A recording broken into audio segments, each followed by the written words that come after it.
ทายสบายดีนะพี่น้องมื้อนี้เนาะมื้อนี้บ่าวบัวกสิมาอัปเดตบรรยากาศพี่น้องหลังจากที่บ่าวบัวกับบ่ได้ถ่ายลงคลิปมาหลายมื้อเนาะพี่น้องเนาะประมาณ 2-3 มื้อนี่แหละพี่น้องมื้อนี้บ่าวบัวก็สิมาอัปเดตแบบสถานที่เฮือนต่างๆพี่น้องเนาะหลังจากที่บ่าวบัวกับบ่ได้อัปเดตน้องเบยพี่น้องเนาะโดนเลยพี่น้องบ่ได้ถ่ายหานะพี่น้องเนาะมื้อนี้ไปพี่น้องมื้อนี้มาชมบรรยากาศตอนเช้าๆพี่น้องมื้อนี้นี่เด็กน้อยกำลังเล่นนี่ยังเนาะพี่น้องเนาะลินขี้ต้มเนาะเด็กน้อยเนาะ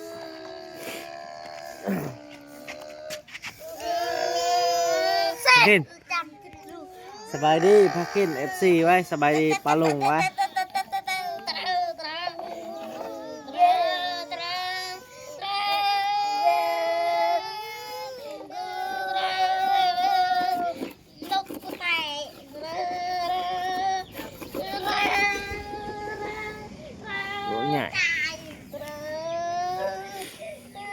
เคนฮักเคนเลยฮักเคน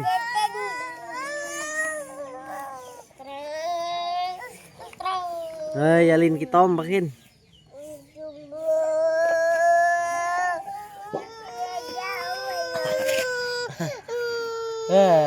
สบายดีไหม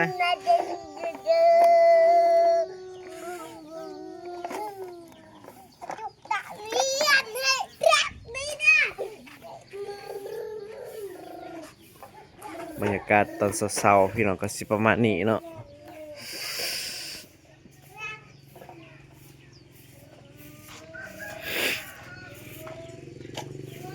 ไปวันนี้สิมาอัปเดตเนาะพี่น้องเนาะแล้วก็อัปเดตบรรยากาศตอนเช้าๆนะพี่น้องเนาะมื้อนี้ก็ไม่ได้เปิดมื้อนี้ก็สิได้เปิดห้านช่วง8 โมงเนาะ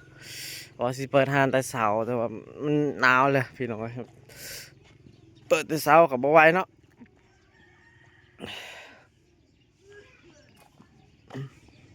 เปิดแต่เช้าก็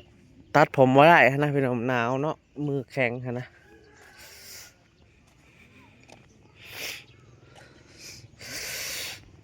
บรรยากาศอาหารบ่เวอเนาะพี่น้องเนาะก็บ่มีหยังหลายพี่น้องเอ้ยบรรยากาศเนาะสันติหารก็สิประมาณนี้เด้อพี่น้องเนาะแล้วก็ไล่กูไล่คนเนาะให้บ่บัวมาอัปเดตเฮือนน้องเบยเนาะหรือว่าน้องเบยพี่น้องแต่ว่าน้องเบยบ่ได้อยู่เฮือนเด้อพี่น้องเอ้ยเนาะน้องเบยเพิ่นไปหาพ่อเฒ่าพ่อแม่เฒ่าเพิ่นเนาะหรือว่าไปหาอันมื้อยามบานเมียพี่น้องเอาซั่นซะเนาะนี่ก็อัปเดตอันน่ะต้นมะม่วงก็สิใหญ่แล้วเด้พี่น้องเอ้ยอีกประมาณปีนึงก็สิได้สูงอีกเด้อยากได้แบบสูงๆให้มันห่มนะพี่น้องเอ้ยพอได้มีให้ลูกค้าเพิ่นนั่งถาเนาะ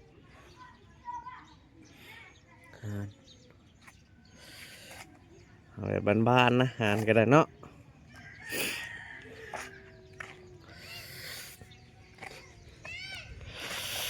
บรรยากาศตอนเช้าๆก็หนาวพี่น้องมื้อนี้ก็หนาวแห้งเด้หนาวเนาะแล้วก็อยู่เมืองนอกเมืองหน้าเป็นเอาได้พี่น้องเนาะก็คอมเมนต์มาได้เนาะบรรยากาศเป็นจังได้เนาะหนาวหรือว่าร้อนพี่น้องลูกชายก็ลิ้นแล้วพี่น้องเลยเป็นบ้าเอาแล้วลิ้นรถลิ้นขี้ต้มแล้วบัดนี้สบายดีสบายดีไหมสบายดีไหมสบายดีป้าลุงอยู่เมืองนอกเมืองหน้าไปสบายดีนบเนาะนบสบายดีไหมเดี๋ยวนี้บ่ค่อยสบายดีเลยหูจักแต่ทุกพี่น้องหูจักแต่นบแล้วเขาให้เกินนั่นนี่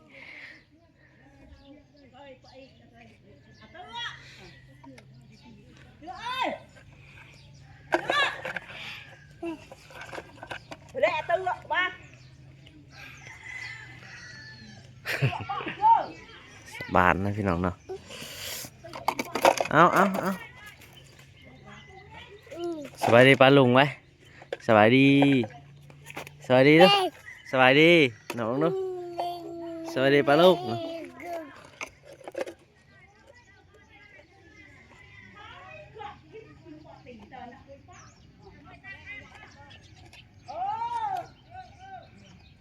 หนาวเนาะ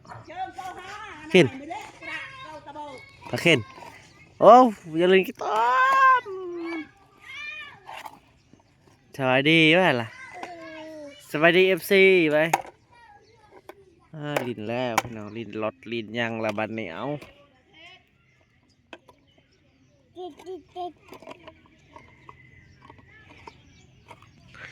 วันนี้ก็บรรยากาศต่อตอนเช้าพี่น้องวันนี้ก็เป็นเวลาสิข่าว7 โมงเลยพี่น้องเนาะ6 โมงปลาย6 โมง 58 นาทีพี่น้องบรรยากาศแบบบ้านๆก็ดีพี่น้องเนาะมื้อนี้นี่ข้าขินก็นั่งลินพี่น้อง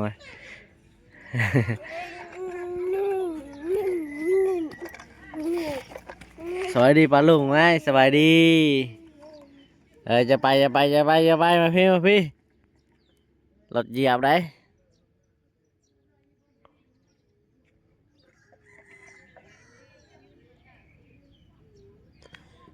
บรรยากาศนะพี่น้องเนาะ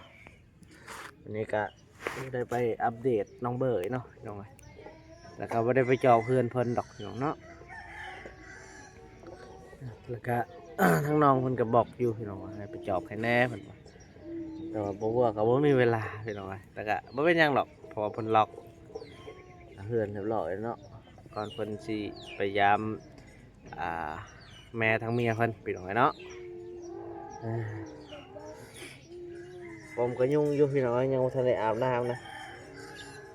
ก็ว่าอัปเดตให้พ่อแม่พี่น้อง FC เนาะช่วงนี้ก็บ่บวกก็บ่ได้ไปท้ายอยู่ไซส์พี่น้อยนี่แต่อยู่ในห้านเนาะบ่บัวช่วงนี้บ่บัวพิกัดห้านแล้วพี่น้อยบ่ค่อยได้ท้ายเนาะแต่ว่าบ่บัวก็สิเปลี่ยนสไตล์ใหม่ในการถ่ายคลิปพี่น้องเนาะนะครับว่าบ่บัวบ่ได้ไปถ่ายคลิปแบบสวยเรือเนาะบ่บัวก็สิถ่ายแบบเวอร์ชันใหม่เนาะเวอร์ชันแบบตัดผมพี่น้องเนาะบ่บัวเพราะว่าบ่บัวต้องได้พิกัดตัวนี้เนาะพิกัดเรื่องตัดผม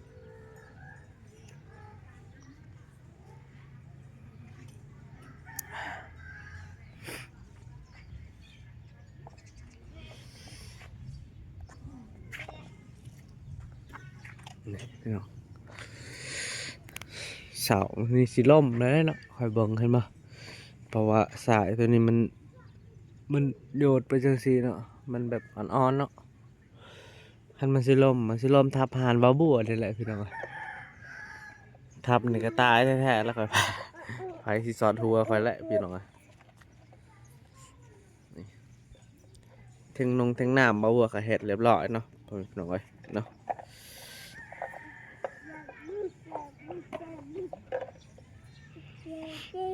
ได้สำเนียงก็ถือว่าบุญหัวเติบได้พี่น้องเนาะสู้มาตั้ง2-3 ปีเนาะพี่น้องสู้มาเพื่อสิได้น้อยหาน้อยๆแบบนี้เนาะพี่น้อง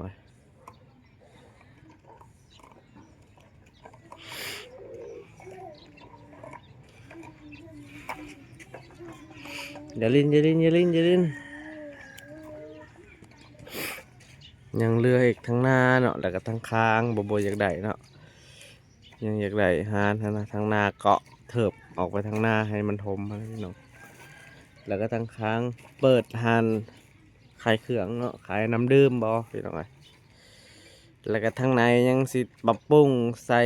พวกเพดานเพื่อให้มันเย็นขึ้นพี่น้องจากนั้นบัวก็คอยเก็บเล็กเก็บน้อยแล้วก็มาลงทุนพี่น้องคนเฮาต้องดูมันแล้วว่าอดทนเก็บเนาะพี่น้องเพื่อสิได้ก็บ่ได้ง่ายได้พี่น้อง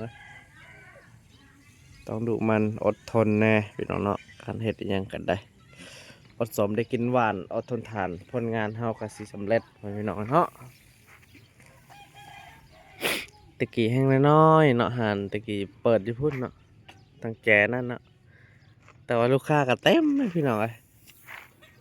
ลูกค้าเต็มลูกค้าว่าบัวครับพอได้ตัดอยู่มือหนึ่งก็ตกอยู่7-8 หัวตะกี้เนาะช่วงนั้นยังบ่ทันได้ดังอาหารสังบัวเนาะอาหารบัวแต่ว่าเดี๋ยวนี้เป็นอาหารดังเรียบร้อยแล้วเนาะพี่น้องเป็นอาหารดังนั่นแหละดังบ่แม่นว่าดังอะไรแล้วแต่ว่าก็ดังก็เอาลูกค้าฮู้จักเนาะ เพราะว่าเราซื้อทางโลกโซเชียลเนาะทางบ่จะเป็น Facebook บ่ TikTok เนาะพี่น้อง YouTube พี่น้องซื้อหลายๆ2ทางเลยแหละเนาะพี่น้องแล้วก็บอกกันต่อๆแล้วก็ฮู้จักบัดนี้พี่น้องเนาะทั้งที่ หานบ่บวกอะมันอยู่ซอกเลขแน่พี่น้องมันเป็นซอยเนาะเอาไงซะแต่มันก็บ่ได้ซอกเลขพี่น้องเพราะว่ามันมีจุดพิกัดอยู่แล้วเนาะหลักเครือข่ายเนาะพิกัดของหานเนาะหลักเครือข่ายก็คาดว่าจุดซุ่มนี่ก็หลักเครือข่าย2หลักถือว่าแม่นโลดเนาะคาดว่าสิไปทางบ้านโป่งบ้านหรือว่าไปทางบ้านตังวายเนาะพี่น้องตังวายโคกหรือว่าไปทางบ้านสลงสะแล่เนาะก็เห็นเบิดเนาะเบิ่งไปทางเทิงก็เห็น2หลักเนี่ยเนาะเพราะว่ามันสูงพี่น้องเห็นบ่ก็มีจุดพิกัดก็ดีอีกแบบนึงเนาะหันบ่าวบัวเนาะทำไมมันสิอยู่แบบว่าลึกลับหรือว่ามันอยู่ในซอยเนาะซอยหมู่บ้านมันก็เป็นพิกัดหั้นนะมีพิกัดอยู่แล้วพี่น้องมันสะดวกสบายเนาะลูกค้าก็มา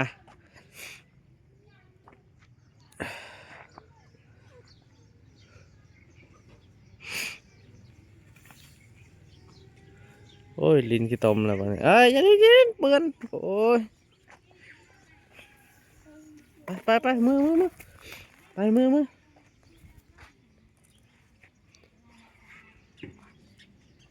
เนาะก็มีแต่ซ้ำนี่เด้อพี่น้องไอ้เนาะมื้อนี้ก็มาอัปเดตให้พ่อแม่พี่น้องที่เบิ่งเนาะเป็นจังไดมาจังได้พี่น้องเนาะที่เอ่อบ่ค่อยได้ลงคลิปพี่น้องเนาะช่วงนี้ก็พิกัดก็คือลงคลิปแต่คลิปทรงผมเนาะพี่น้องเอ้ย คลิปช็อตเอาสั้นๆพี่น้องบ่ค่อยได้มีคลิปหรือว่า ยาวๆหรือว่าคลิปแบบอะไรมีอ่าสาระพี่น้องเนาะส่วนนี้คลิปบ่ค่อยมีพี่น้องนะก็โอเคพี่น้องเนาะสำหรับคลิปนี้บ่าวก็สิได้ปิดคลิปไว้เพียงส่ำนี้ก่อนพี่น้องเนาะก่อนอื่นก็อย่าลืมฝากกดไลค์กดติดตามให้ในเด้อพ่อแม่พี่น้องเอ้ยเพื่อเป็นกำลังใจให้บ่าวบัว